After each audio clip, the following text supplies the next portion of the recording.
Hari Om. We'll start with a prayer. Om Sahana Bhavatu Sahano Bhunaktu Saha Viryam Karavavahai Tejasvinavadhitamastu Mavid Vishavahai. Om Shanti Shanti Shanti.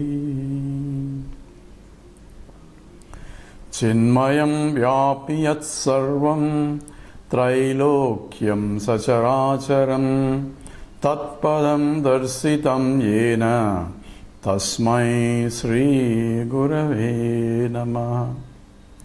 Sri Gurubhyo Namaha. Hari Om. We have analyzed the system consisting of the subject I and object constituting the whole world. In the analysis of individual, we said everyone is looking for happiness and one cannot get absolute happiness, absolute, uninterrupted, inexhaustible happiness through any pursuit. And that recognition is essential for one to become a spiritual. As long as I am involved in the world and trying to pursue through the pravrutti and nivrutti, trying to gain something or getting rid of something due to my raga dveshas or likes and dislikes, my mind's attention will not be towards highest spiritual growth. So for me to do that, I have to recognize that I cannot get what I want through this world, through any pursuit. That is the primary requirement. And then I can become a mumukshu. To him or to that person who has evolved to that stage, only scripture advises for that knowledge or to gain that knowledge where you become free or you reach the state of moksha or limitless state or freedom from all limitations. Vedanta advises you should approach a teacher. So Gurum eva abhigachet. In fact, you have to approach alone a teacher. And what is the teacher is going to do? The teacher is going to teach you of Vedanta. Why Vedanta? We discuss Vedanta is a pramana or a means of knowledge to know something beyond the objective world, that which cannot be objectified and that which cannot be gained by any other means. Vedanta provides the means of knowledge. Vedanta is also a science. It's not some philosophy that one should do after one is retired, but it is a science of the absolute nature of the reality. And for that, I need a prerequisite for me to gather that knowledge. So mind has to be prepared enough. When the Vedanta teaching goes on, I can grasp that knowledge. Why? Because the mind has already preconceived notion about myself and about the world. So the teacher has to teach and to make sure that I get rid of all those preconceived notions. This is what Dakshinamurthy calls it as conditioning. Your mind is conditioned so that you cannot accept something else. But his problem is any other means is also another conditioning. So for him, even other teaching is also conditioning. Whereas Vedanta recognizes that you need that other conditioning to remove the previous conditionings. Why is that? It is like I need a soap in order to clean the dirt on the plate. So therefore, when I already have some dirt on the plate, I put some more dirt in the form of a soap, but in the process of cleaning, both the dirt and the soap are gotten rid of. So that kind of conditioning of the mind, which is essentially re-educating the mind, is required for me to take to the higher flight. And therefore, Vedanta provides a pramana. We have analyzed What is a pramana? Prama means a knowledge, and pramana involves a pramata and prameyam. A pramata is one who wants to know. Prameyam is object of knowledge. And to connect these two, you need a means of knowledge, which is called pramana. And we gave a simple example. I am there and the object is there. And for me to see the object, my eyes have to operate.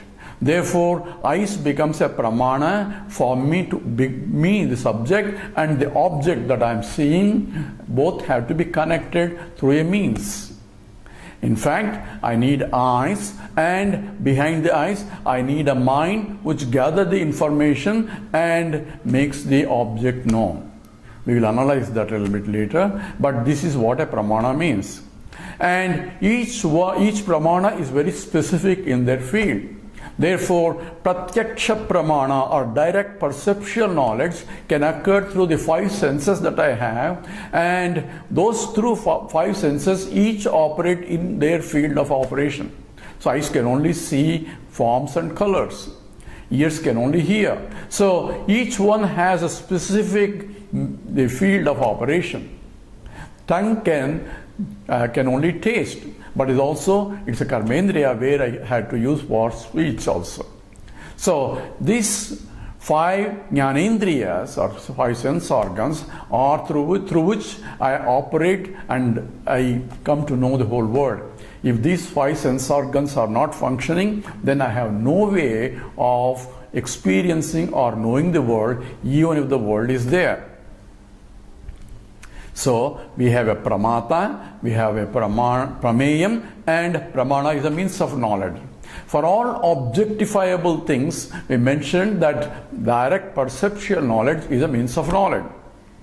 So for things to see, form and colors, I have to use eyes. For things to hear, I have to use my ears. So in the same way, for tasting, I need my tongue.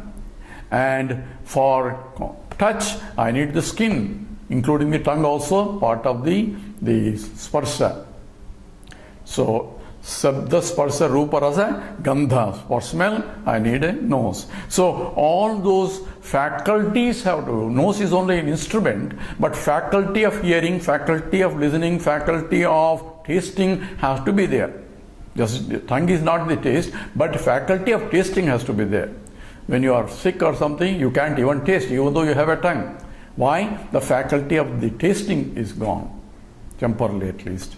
So these faculties are part of what they call jnanendriyas, and it's a part of subtle body. We'll come back to the subtle body and etc. later, but this is for information wise. A pramata, prameyam, and pramana is required to connect the knower and the known through a knowing process. And any knowledge is called Brahma. Now, we need to analyze a little bit first, but I asked one question last time. It says, this Brahman we are talking about, or the limitless state, or the infiniteness cannot be known, because it is not an object to know. Therefore, it is aprameyam. Scripture says, it is not an object for to be known. But yet, I am trying to know. And we just now said that Vedanta is a pramana for that, a means of knowledge. So how can I use Vedanta, that which cannot be known? This is a question that we pose. Yes, Vedanta is a pramana, not revealing the Brahman, but removing the obstructions, that which Brahman, which is all-pervading, becomes clear to me. Therefore, it is a way of removing the ignorance of my preconceptions about myself, about the world, so that I see what is there. So it's called Lakshana Vakyam. It is an indicative statement. Using that, I had to go beyond by a process of inquiry. So inquiry is required using the mind and intellect for me to see, but the method of inquiry Vedanta provides. And that's why the scripture says, Tad Vijnasasva. Therefore, that has to be inquired. Athato Brahma Jignasa, therefore Brahman has to be inquired. So inquiry requires a mind or the intellect. Now we ask the question, therefore mind is essential for self-realization. Because we see a lot of misconceptions in the literature or in the spirituality, field of spirituality, that you have to go beyond the mind. How do you go beyond the mind? You have beyond the mind is only, it's not, because mind is only used to objectifying things.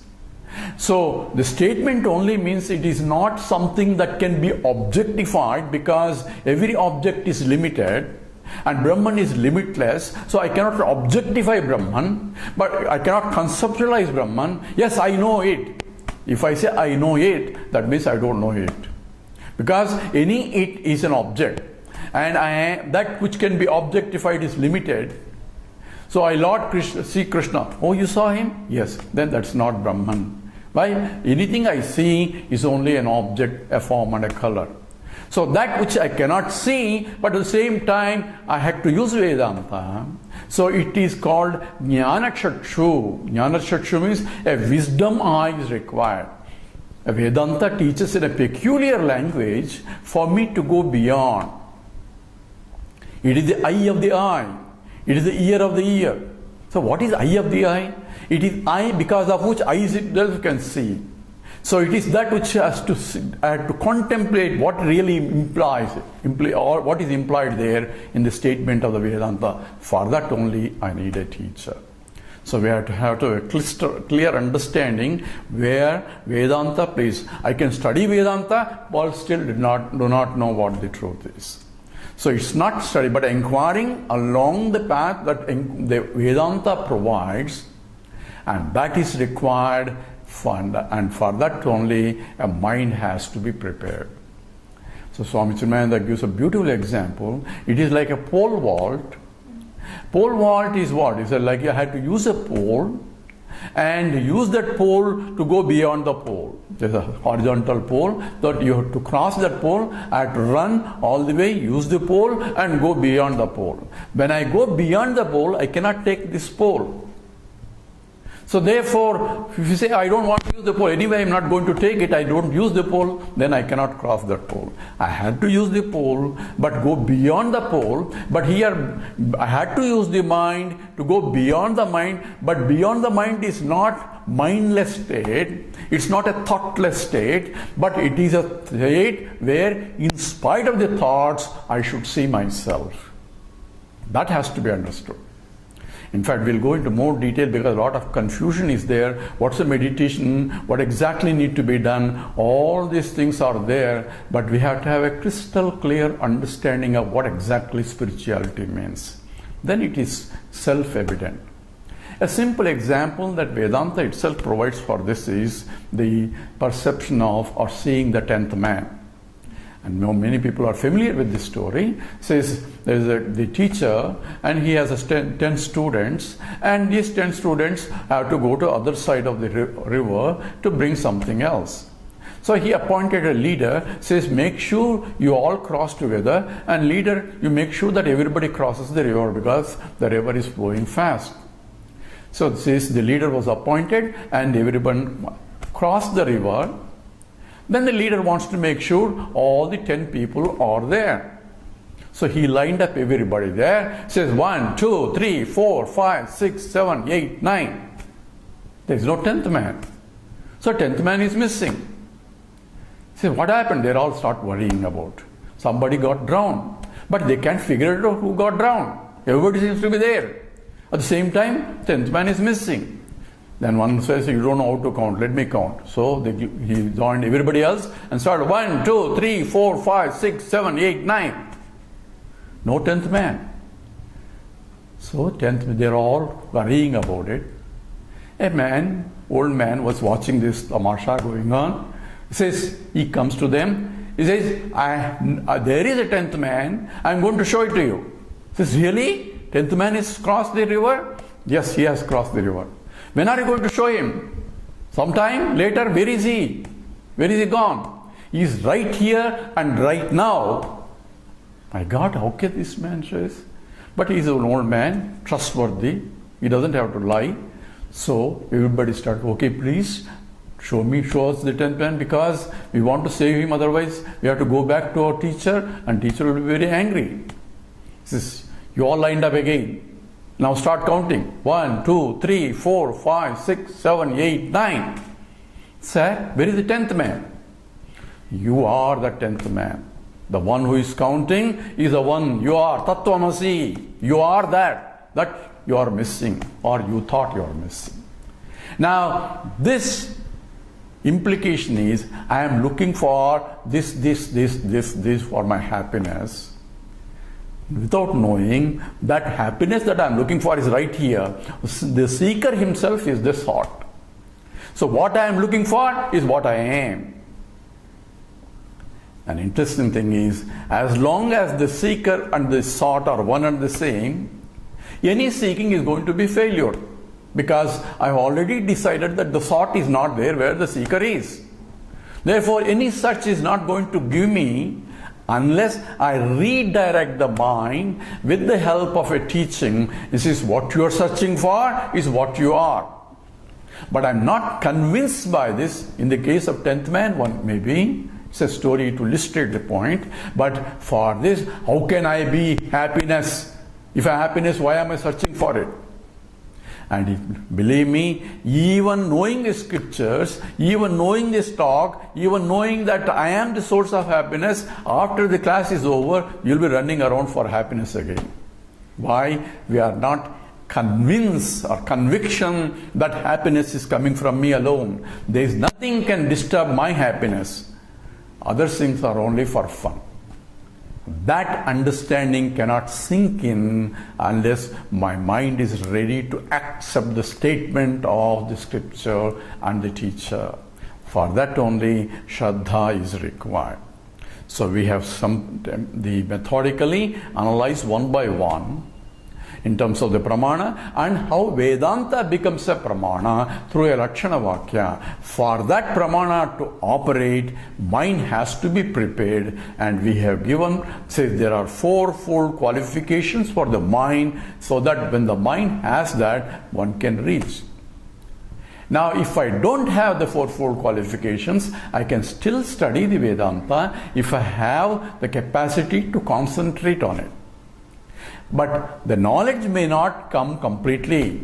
So now we are going to differentiate the knowledge that we are talking about as two types of knowledge, even in the Vedantic knowledge. One is called the indirect knowledge, another is the direct knowledge. The indirect knowledge is called Paroksha Jnanam, and direct knowledge is Aparoksha Jnanam. So in the case of 10th man, it is Aparoksha Jnanam. It's not, yes, 10th man is somewhere there. It is right there, right here, and he cannot miss it, because the one who is counting is the 10th man itself. It is immediately, directly available. The 10th man is directly available. Therefore, it's not indirect knowledge. In fact, Pratyaksha Pramana is all direct knowledge. I can see right there. Therefore, it is immediate. Whereas Anumana Pramana requires a logical thinking, where I have to sit down and say, yes, I am seeing smoke. So what is that causing a smoke? So even though perception is immediate, I see the hill, I see the smoke and all that, but the other one has to be involves a thinking process. And that thinking process depends upon my logical evaluation or capacity of the mind to think properly. All scientific investigations are based on Anumana Pramana. And some people can grasp immediately, some people take years also to get the same knowledge also. So therefore, that is called it's a mediate knowledge. It requires a medium of thinking in order for me to arrive at. Whereas the Pratyaksha Pramana is immediate. Whereas the Vedanta also talks about the Paroksha Jnanam and Aparoksha Jnanam. And this we need to understand, and the implication of that we are going to discuss in the next class. So we will now do the prayer. Om Purnamada Purnamidam Purnat Purnamudachyate Purnasya Purnamadaya Purnamevavasishyate. Om Shanti Shanti Shanti. Harihi Om. Shri Gurubhyo Namaha. Harihi Om.